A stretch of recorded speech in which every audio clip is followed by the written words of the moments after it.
Bonjour, je suis le commandant Coé, réserviste opérationnel, groupement du Calvados. Je suis instructeur en intervention professionnelle. Alors, l'instruction des réservistes est réglementaire. Elle se déroule 2 journées au minimum par an par réserviste.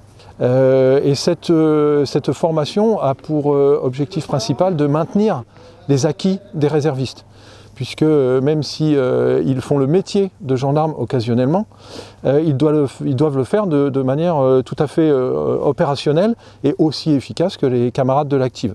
Alors les modules principalement sur lesquels nous nous orientons sont ceux qui ont trait au côté réglementaire et légal, puisque le réserviste opérationnel est porteur d'une arme et que l'usage de l'arme est réglementé très strictement et qu'il est absolument impératif de connaître sur le bout des doigts, bien entendu, la réglementation qui va avec.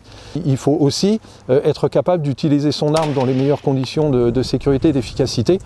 Et c'est pour ça qu'ils font aussi des tirs à cette occasion, des tirs de plusieurs dizaines de cartouches 2 fois par an qui leur permettent de maintenir les acquis.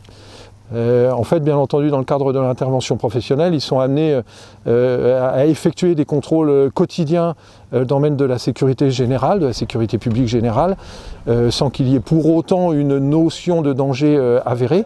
Cependant, les contrôles doivent être faits dans toute la sécurité possible. Les dernières instructions que nous avons faites il y a quelques mois portaient principalement sur les attentats terroristes et les attaques au couteau. Malheureusement, l'actualité nous donne tristement raison et nous laisse à penser que les instructions telles que nous les planifions sont assez bien ciblées au regard de l'actualité, malheureusement. Oui. Mais l'instruction porte aussi sur d'autres domaines comme l'utilisation des moyens de communication, l'utilisation des moyens d'accès à certains fichiers de personnes ou de véhicules, comme ils sont aussi assez régulièrement formés au domaine du secours à personne, ce qui est très important puisque le gendarme porte aussi assistance. S'il arrive en premier sur les lieux, il porte assistance aux personnes dont la vie ou la santé peut être en danger. Alors effectivement, la situation est un peu complexifiée puisqu'il faut conserver les mesures sanitaires que l'on connaît tous, elles sont respectées absolument.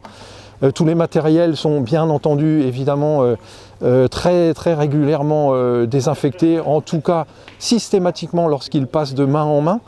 Nous portons tous le masque réglementaire.